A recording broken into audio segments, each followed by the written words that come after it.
옐카! 안녕하십니까. 이판사판 스포츠 토크 이광용의 옐카 3 축구 이야기 시간입니다. 오늘은 뭔가 좀 오붓한 느낌? 샤신과 레드제민 두 분과 함께 하겠습니다. 예, 우리 류블루가 백수 탈출 했어요. 아 이거 뭐 높은 직위로 갔어요? 아주 높은 지금. 경력직으로. 예. 뭐 그렇습니다. 근데 그렇다고 지금 옐카를 버린 거예요? 블루가? 그렇다고 봐야죠. 아 거의 그런 거죠 지금. 너무 새끼. 오늘이 첫 출근일이라 저희가 회사에 양보했습니다. 자, 아 좀 불안한데? 예, 지금 그 블루가 그래도 레드를 좀 희석시켜 주잖아요. 색깔적으로도 그렇고. 근데 오늘은 희석이 없어. 예, 블루랑 레드랑 합하면 무슨 색 나오는지 아시죠? 제가 좋아하는 조커. 예, 네, 보라색. 그러니까 네. 요즘에 제일 핫한 노래 중에 하나가 보랏빛 밤 아세요? 저는 보랏빛 향기 이후에는 잘 모르죠. 그만하겠습니다. 네. 진짜 있어요 그게? 선미 보랏빛 밤. 선미는 제 동창 중에 선미.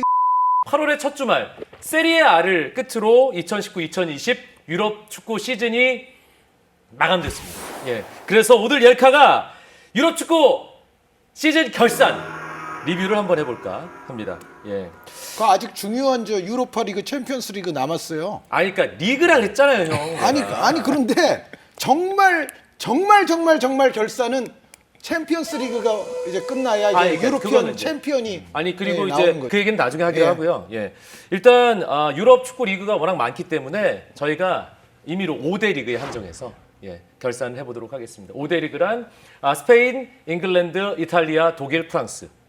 다음 시즌 우에파 순위 기준입니다. 저희가 너무 많으니까 이렇게 한번 두 분께 숙제를 내드렸어요. 제가 지금 제시했던 빅5 리그 팀들 가운데 나를 가장 감명시킨 팀은 이번 시즌에 그 두 팀을 두 팀씩. 뽑아보라고 그랬는데요. 예. 최고의 두 팀을 예. 뽑아라. 최고의 두 팀은 일단 제가 말은 할게요. 예, 분데스리가의 바이에른 뮌헨, 세리에아의 아탈란타. 아탈란타 찍을 줄 알았어요. 예. 아탈란타. 예. 그리고 마이크를 레드에게 넘기겠습니다. 예. 오늘은 블랙인데. 블랙제미. 가장 인상적인 거는 뭐 리버풀을 일단 빼놓을 수 없을 것 같고, 그 다음에 이제 저는 뭐 그나마 아는 것 중에 이제 고른 게 셰필드 유나이티드. 셰필드 유나이티드 흥미로운데 셰필드 유나이티드.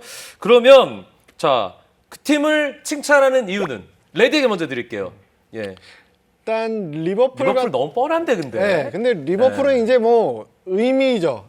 올해 경기력이 뭐 완벽했고 이런 걸 떠나가지고 30년 만에 돌아와 줬다는 것 자체가 리그 전체 우승 판세에도 굉장히 긍정적인 영향을 미치고, 사실 리버풀이 그냥 우리가 옛날에 리버풀 이렇게 하는데 영국 현지 축구 분위기상 리버풀은 정말 어마어마한 영향력을 갖고 있는 팀이에요.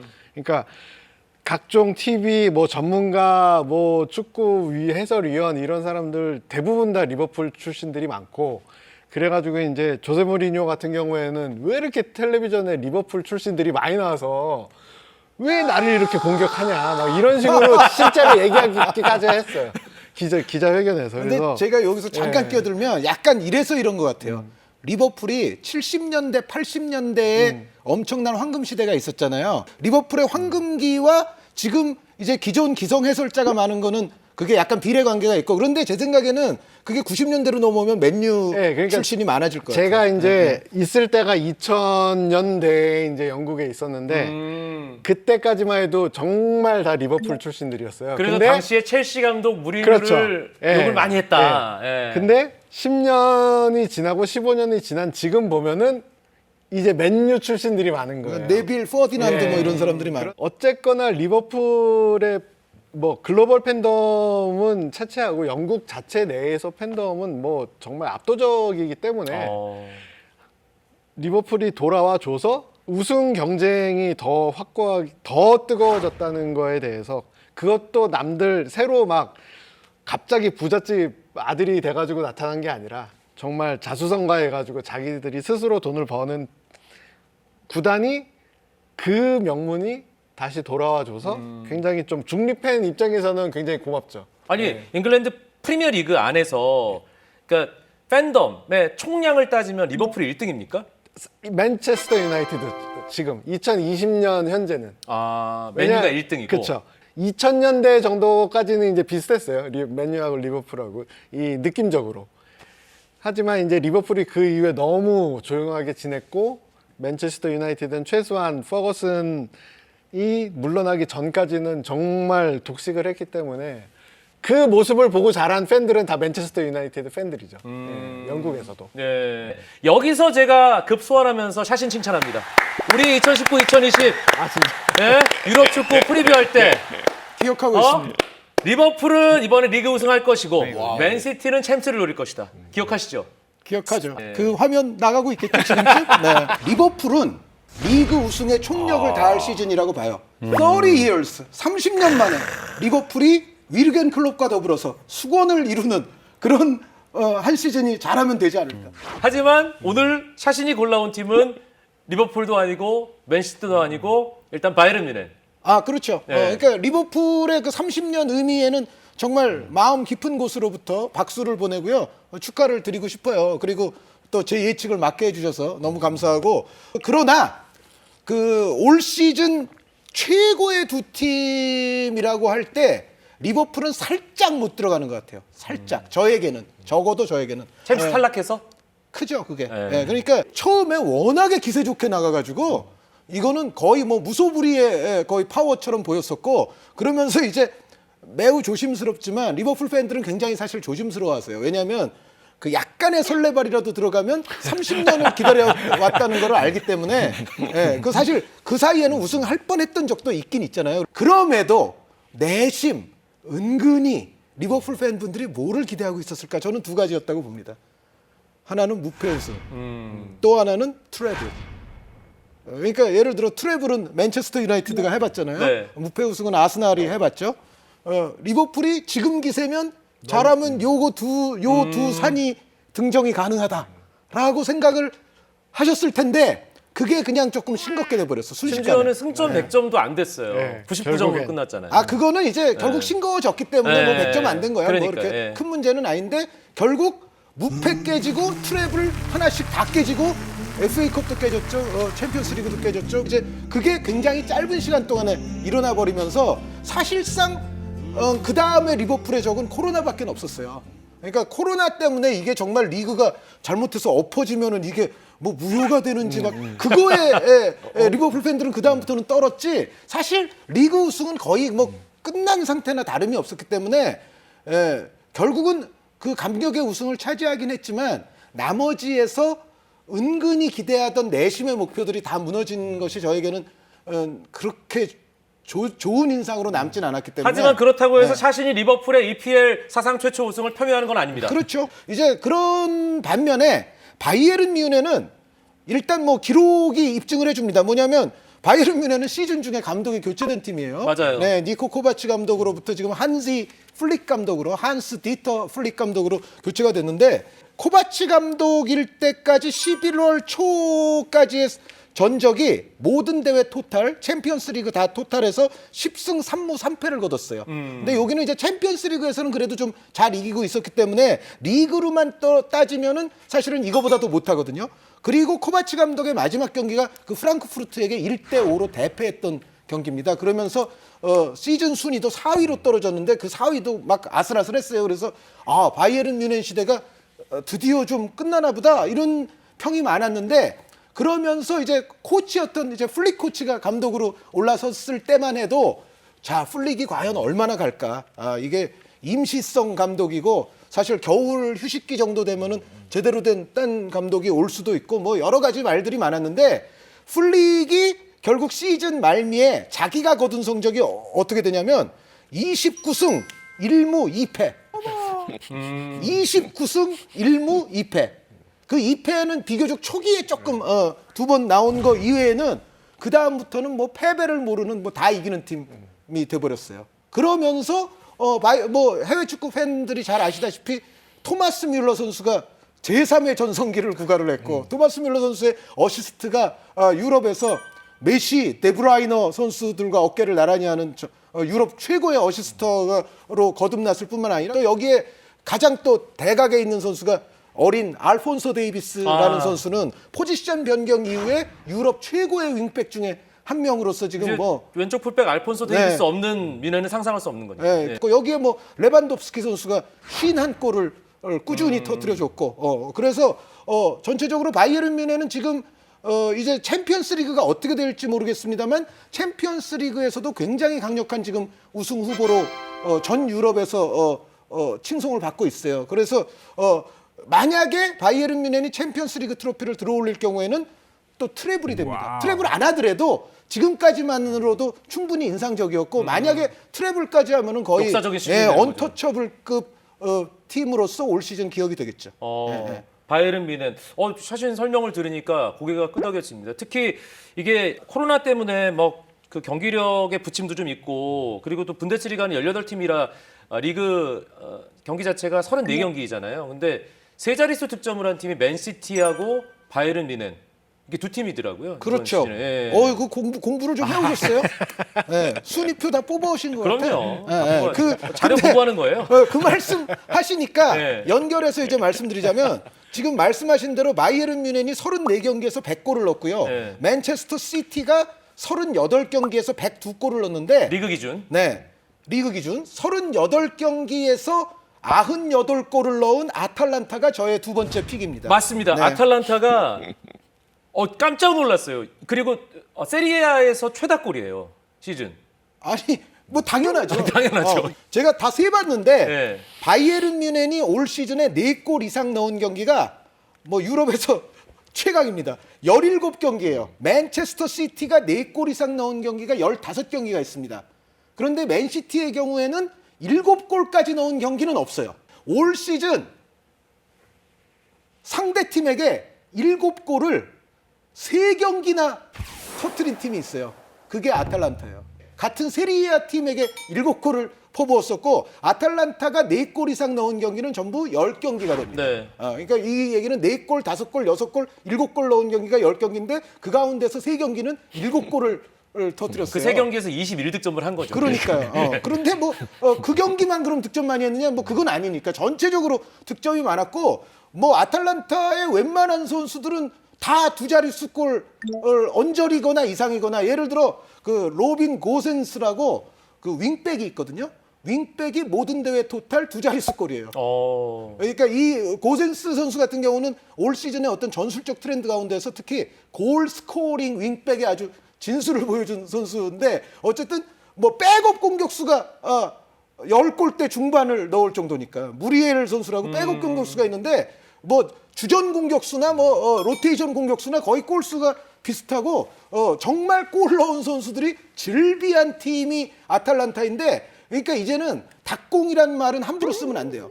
아탈란타 정도 해야 닭공이지 이제 웬만한 팀에게 그냥 닭공 마구 붙이면 안 됩니다. 왜냐하면 아탈란타는 스타일 자체가 정말로 뒤 안 돌아보고 몰아치는 스타일이거든요. 정말 경기가 재밌고 화끈하고 그야말로 수비적인 단점이 있음에도 불구하고 우리는 3골 먹으면 4골 넣으면 돼 정신으로 진정 축구를 하는 팀이에요. 예, 아탈란타는 정말 인상적이지 않을 수가 없는. 네. 그리고 그 아탈란타가 이제 리그 3위를 2시즌 연속 차지했거든요. 2시즌 연속 리그 3위라는 건 의미가 있죠. 최근 근년에 아탈란타가 뭐 4등도 했었고 지난 시즌에 3등 했는데 이번에 또 3등을 했어요. 그거는 아탈란타가 이제 어느 정도 세리에A에서 자리 잡힌 강호로서 어느 정도 이제는 굳은 자가 될 수 있다. 이런 거를 또 보여준 시즌이라서 아탈란타 클럽에게도 상당히 의미가 있을 것 근데 같습니다. 몇 년 전까지만 해도 그렇게 유명하지 않았던 두드러지지 않았던 아탈란타라는 팀을 이렇게 만든 핵심 동력은 뭡니까? 핵심 동력은 역시 감독이죠. 네, 제안 피에로 가스페리니 감독인데 요즘 이제 우리 황희찬 선수가 간 팀에 이제 나겔스만 감독도 있고 전체적으로 이제 새로운 현대 이론으로 무장한 막 젊은 감독들이 요즘 득세를 점점 이제 하는 시기가 됐는데 가스페리니 감독은 나름 나이가 있어요. 그러니까 저하고 띠동갑이더라고요. 58년생. 58년생이니까 요즘 감독 중에서는 좀 연배가 있는 60대 감독이네요. 편에 속하지만 이 가스페리니 감독이 사실은 그 제노아에서 2000년대 중후반에 센세이션을 좀 약간 불러일으켰던 감독이에요. 그런데 그거를 아탈란타에서 조금 더 업그레이드된 형태로 확대 재생산을 지금 시켰고, 연배가 있는 감독도 충분히 이 현대 축구에서 아주 좋은 축구를 선보이면서 성공할 수 있다는, 저는 전 세계 지도자들에게도 좀 좋은 울림을 주지 않았나 싶어요. 네. 자, 레드제민 오래 기다리셨습니다. 리버풀과 함께 레드제민이 꼽은 팀은 역시 프리미어리그에 사실 시즌 9위 했어요. 셰필드 유나이티드가. 사실 경기력도 사실 촌스럽고 뭐 굉장히 작은 팀이고 뭐 물론 영국 안에서는 굉장히 깊은 역사와 전통을 자랑을 하는 팀이지만 이 특히 국내 팬들에게는 굉장히 뭐 자기 엘카 외에는 별로 기억이 없어요. 셰필드 유나이티드가. 하지만 제가 꼽은 이유는 뭐 미국 모 매체에서 이제 하나를 뽑았는데 선수단 인건비 100만 파운드당 승점을 몇 점을 땄나를 쭉 뽑았더라고요. 보면은 예를 들어서 맨체스터 유나이티드 같은 경우에는 100만 파운드당 승점이 0.2점이에요. 리그에서 가장 작아요. 셰필드 유나이티드 몇 점이냐 하면은 총 4천만 파운드를 써서 54점을 따가지고 100만 파운드당 1.35점 땄어요. 네. 와우. 이게 정말 박수 받아야 되는 게 그 다음 2위가 누구냐라고 하면은 울버햄튼이에요. 0.64점이에요. 그러니까 1점대가 유일하게 셰필드 유나이티드예요. 100만 파운드당. 근데 뭐 좀 전에 말씀드렸지만 4천만 파운드 썼거든요. 4천만 파운드가 625억이에요. 프리미어 리그에서 625억짜리 선수단 갖고 톱하프 9위, 10위권 안에 네. 들어왔다.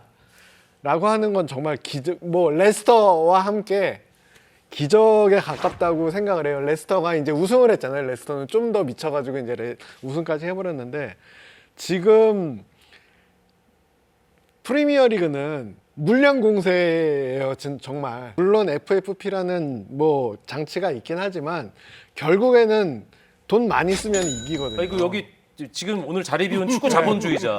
그러니까 그 얘기 자주 했잖아요. 뭐 그건 어쩔 수 없어요. 네. 프로 스포츠 리그니까.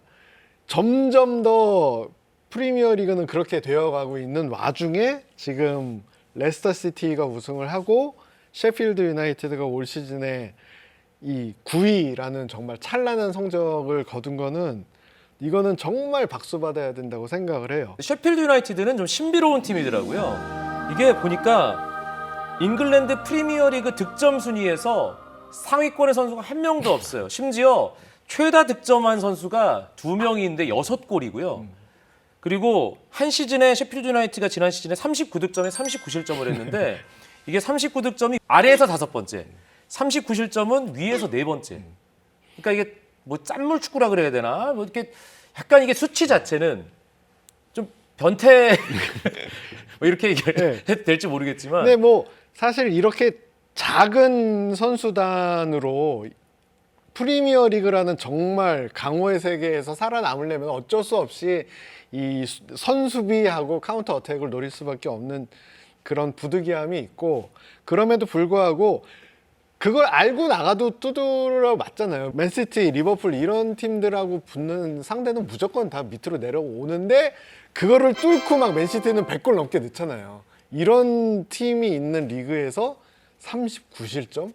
38경기에서? 이건 말이 안 되는 정말 초인적인 집중력이고, 무엇보다 더 대단한 게 3백하고 양쪽에 이제 윙백 해서 수비할 때 이제 5명이 쓰고 하잖아요. 이 선수들이 전부 승격 멤버들이에요. 1년 전만 해도 2부 리그 선수들이에요. 근데 그 선수들이 그대로 와서 1부 리그에서 그 찬란한 슈퍼스타들의 공격을 받으면서 39실점으로 틀어막은 거예요. 정말 박수 받아야 되고, 이 올해의 선수, 그 셰필드 유나이티드의 올해의 선수를 뽑았는데 이제 크리스 바샴이 뽑혔어요.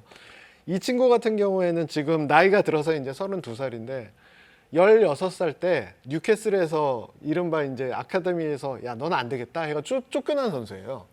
그래서 쫓겨나고 그 다음 주에 맥도날드에 가서 드라이브스루 그 알바를 하기 시작했다 그러더라고요.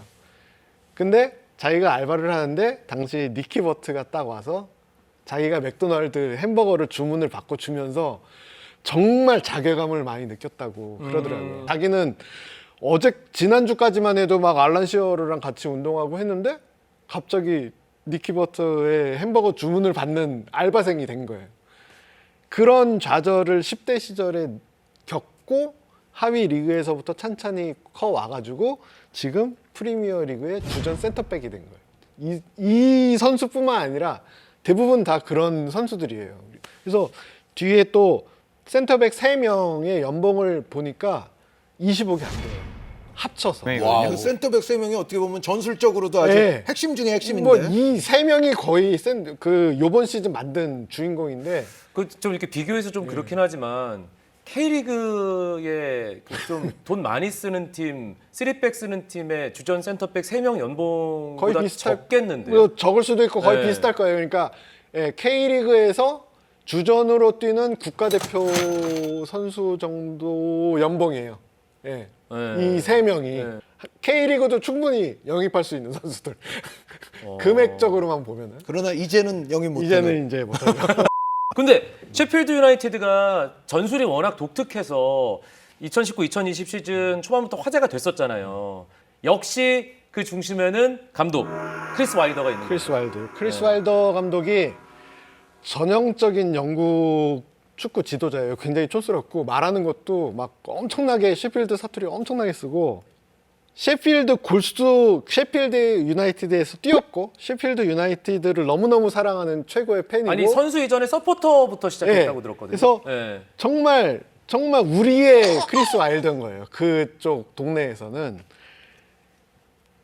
승격까지 시키고 지금 프리미어 리그에서 9위까지 하고 그래서 이 실적만 갖고도 충분히 박수를 받는데 또 얼마 전에 굉장히 화제가 된 발언이 그 크리스 와일더가 이제 레스터 시티 제이미 바디에 대한 질문을 받은 거예요. 그러니까 궤적이 비슷하잖아요. 너희 네. 선수들과 그러니까 뭐 이런저런 칭찬을 하다가 크리스 와일더 감독이 레스터의 하부 리그에서 올라왔다고 해서 이제 제이미 바디를 보면서 굉장히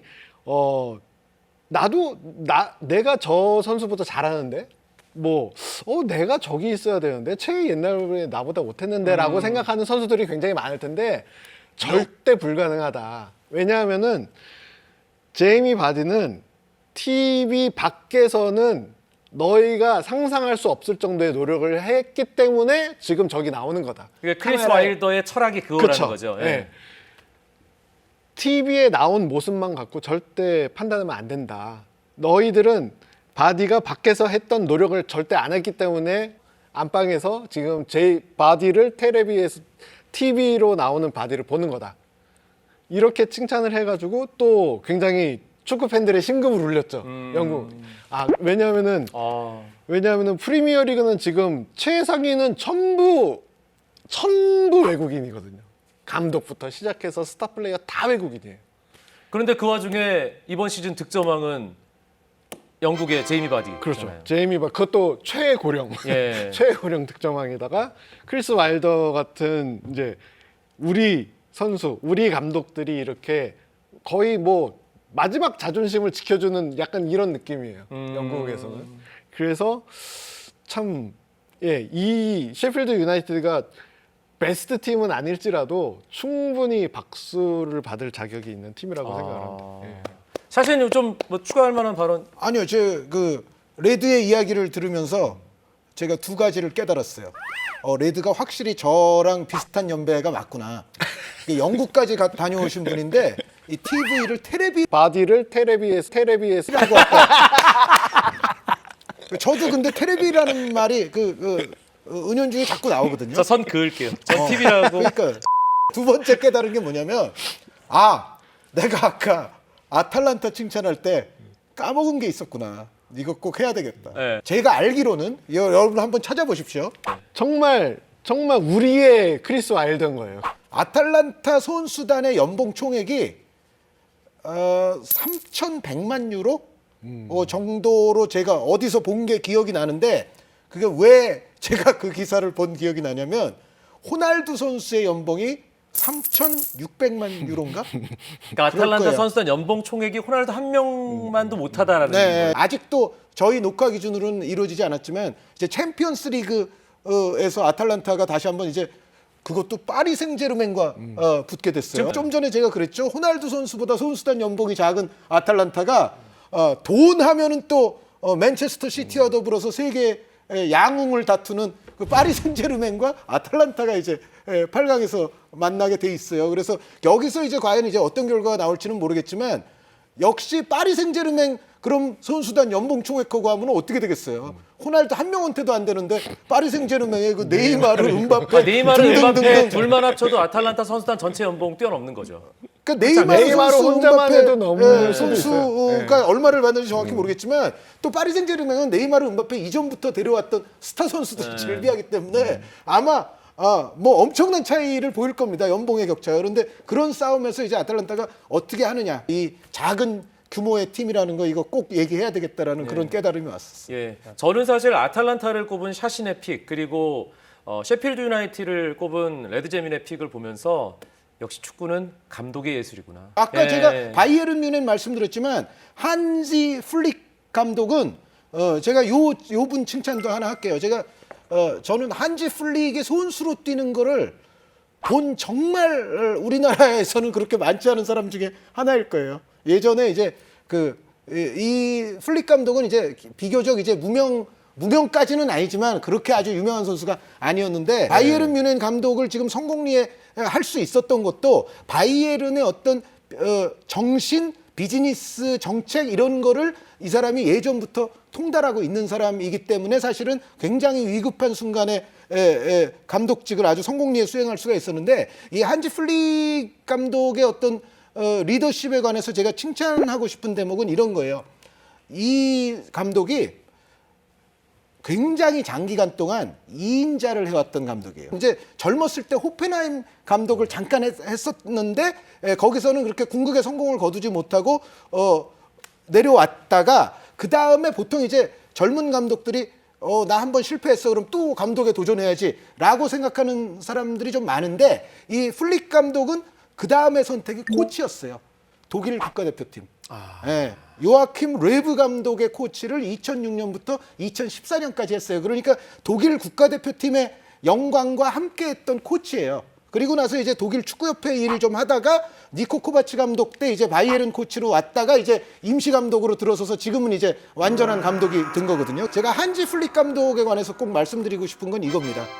그러니까 정말 잘 준비된 2인자 생활을 하면 언젠가는 진정한 보스로서 거듭나면서 대성공을 가져올 수가 있다. 이 플릭 감독은 2인자 생활을 하면서 자신의 어떤 전술적 역량이라든가 축구에 관한 식견이나 지식을 발전시키고 개발하는 데 굉장히 신경을 기울였어요. 그러니까 2인자 생활을 길게 하더라도 이거를 바람직하게 보내는 사람들이 있고 그렇지 않은 부류가 있는데 한지 플릭은 정말 가장 우리가 본받아야 될 아주 건전한 2인자예요. 여기서 네. 우리가 얻을 수 있는 교훈은 준비된 2인자에게는 성공한 1인자가 될 기회가 반드시 온다. 반드시 오고 그럴 때 성공하게 될 수가 있어요. 그게 왜 그러냐면은 제가 이제 역시 이제 독일 축구 쪽 관련 어디까지 가려고 그랬지? 기사들에 그런 것들이 있습니다. 그러니까 이 바이에른 뮌헨 선수들이 플릭 감독이 와서 이제 작전 설명하고 이제 앞으로의 팀의 플랜을 얘기하고 그럴 거 아니에요. 그럴 때 감명받았던 바이에른 선수들 몇 명이 인터뷰한 것들이 있어요. 어떤 전술적 식견, 축구에 대한 지식, 비전 이런 거에 굉장히 감명을 많이 받았고 그리고 바이에른의 수뇌부들도 또 유명한 축구인들 아니에요. 근데 수뇌부들도 플릭이 훈련장에서 이렇게 선수들을 지휘하는 모습에 상당히 또 좋은 인상을 받았대요. 그러면서 팀 성적도 아주 잘 나오고 결국은 또 완전히 또 계약된 감독이 될 수 있었던 거죠. 한지 플릭의 이름은 우리가 앞으로 두고두고 계속 듣게 되겠네요. 네네네. 예, 결과적으로는. 열카? 자, 이번에는 가장 기대되는 팀. 레드제민 먼저 드릴게요. 뭐 팔이 안으로 굽는 건 아니고요. 저는 그 RB 라이프치히 분데스리가의 라이프치히. 분데스리가. 네. 네. 굉장히 기대가 돼요. 왜냐하면은 뭐 성장 그래프가 지금까지 꺾인 적이 거의 한 번도 없는 초고속 팀이기 승진이에요. 때문에 초고속 승진. 뭐 팀이 생긴 지 지금 8년 만에 1부 리그로 솟구쳤으니까 뭐 물론 그 과정에서 굉장히 좀 뭐 잡음도 있고 실제로 지금도 과정이 그 잡음이 있고 하지만 라이프치히 1부에 올라와서 계속 올라가고 챔피언스리그 나가고 거기다가 이제 가장 뜨거운 젊은 감독인 이제 율리안 나겔스만까지 지금 합체가 된 상태예요. 거기다가 대한민국의 황소 또 황희찬 선수까지 갔고 해가지고 여러모로 내년 시즌에 과연 이 팀이 어디까지 올라갈 수 있을까? 선수도 그렇고 팀도 그렇고 가장 흥미진진하게 지켜보는 매력 중에 하나가 그거잖아요. 제가 이제 무슨 사고를 칠까? 어떤 대형 사고를 칠까? 어떤 드리블을 보여줄까? 저 팀이 어떤 성적을 보여줄까? 이제 그에 가장 근접한 팀이 내년 시즌에는 라이프치히가 되지 않을까라는 생각을 역시 그 가운데서도 팔이 안으로 굽는 건 아니지만 황희찬 선수가 충분히 중심에 우뚝 설 수 있는 거 아니에요? 지난 시즌 보면은 라이프치히가 평균 연령이 23, 4세예요. 근데 지금 거의 황희찬 선수는 꽉 찬 나이로 데려갔거든요. 이거는 팀이 황희찬 선수에 대해서 거는 기대감을 그대로 보여주는 거고 그 팀에서 황희찬이 오히려 노련미를 갖고 해결을 해줘야 되는 선수예요. 참고로 그러니까- 황희찬 선수는 96년생이니까 그렇죠. 유럽 기준으로는 24살인 거잖아요. 예. 그렇죠. 근데 지난 시즌 보면은 라이프치히가 이 통계에서 요즘 유행하는 개념이 기대 득점이잖아요. 기대 득점, 기대 승점. 근데 분데스리가에서 톱4를 보면은 기대 승점보다 실제 승점이 많아요. 세 팀이. 근데 라이프치히만 적어요. 이건 무슨 뜻이냐면은 당연히 따내야 될 승점을 못 따낸 경우가 있다는 뜻이거든요. 그거는 즉슨 젊어서 노련미가 떨어지는 거예요. 앞에서 해결해주고 비길 경기를 이기고 질 경기를 비길 줄 아는 그런 능력이 있어야 되는데 그런 부분이 약간 떨어졌다는 뜻으로 또 해석이 가능하거든요. 그런 면을 황희찬 같은 노련한 선수가 경력이 있는 선수가 가가지고 해주면 국내 팬들에게도 굉장히 좋은 소식이 될 거고 뭐 유럽 축구에서 라이프치히가 지금까지 걸어온 적적에서 계속 올라가면은 뭐 돈 효율적으로 쓰고 싼 선수 유망한 선수들 데려와서 정말 잘 키워가지고 보내고 굉장히 풋볼 비즈니스를 이렇게 하는 거라는 모범 사례가 지금 되어가고 있거든요. 그런 면에서는 뭐 그라운드 안팎에서 가장 좀 흥미진진한 팀이 될 것 같아요. 근데 한준 위원이 오늘 바이에른 뮌헨에 대한 얘기를 하면서 이제 한지 플릭 감독 얘기도 했는데 라이프치히의 2020-2021 시즌은 바이에른 뮌헨을 위협하면서 한지 플릭과 나겔스만의 리더십 대결. 요것도 재밌겠네요. 아주 재미있을 거고요. 네. 그 올 시즌에 라이프치히와 바이에른 뮌헨이 그러니까 지금 끝난 시즌에 두 판 다 비겼어요. 라이프치히가 기대 득점보다 실제 득점이 좀 떨어지긴 해도 바이에른 뮌헨한테는 가장 잘 버틴 팀이 예, 라이프치히입니다. 예. 그래서 아주 재미있는 대결이 다음 시즌에도 될 거고 저한테 좀 물어보시겠죠? 다음 시즌 예, 기대할 팀. 가장 기대되는 팀. 네, 그 우리 황희찬 선수가 있어서 또 국내 팬들이 급증할 수 있는 이제 라이프치히 말씀을 해주셨는데 저는 원래 우리 팬들이 가장 많은 팀 얘기하겠습니다. 맨체스터 유나이티드. 맨체스터 유나이티드, 예, 잉글랜드. 예. 맨체스터 유나이티드가 기대가 이제는 될 만한 때가 됐어요. 때가 됐다.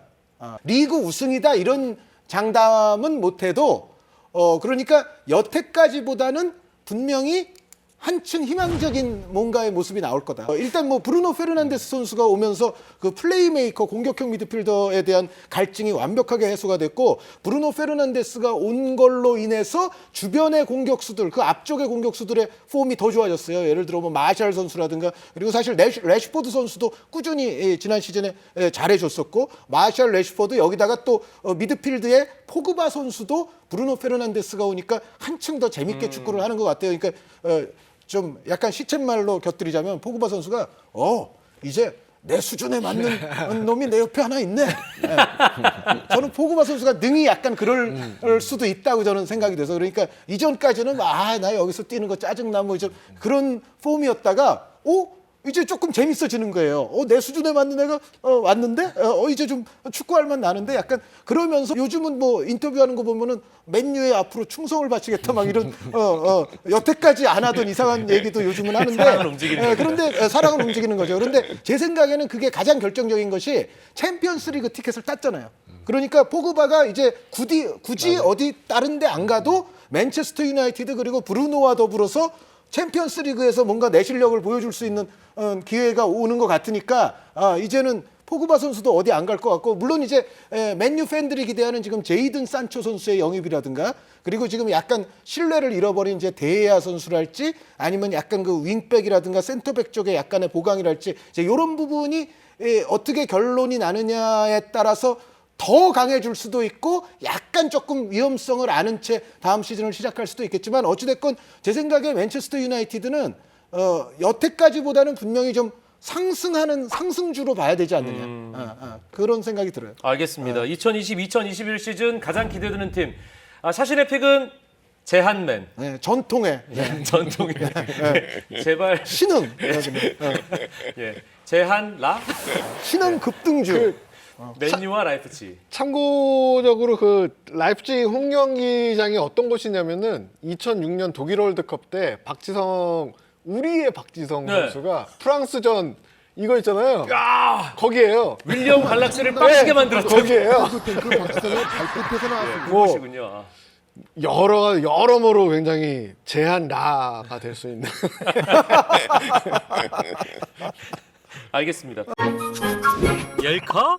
예, 정말 길었던 시즌이었습니다. 2019-2020 유럽 축구 일단 리그가 마무리된 시점 5대 리그 한정으로 저희가 뭐 최애팀 가장 주목할 만한 선수 꼽는 결산을 했습니다. 한 줄 요약으로 마무리하겠습니다.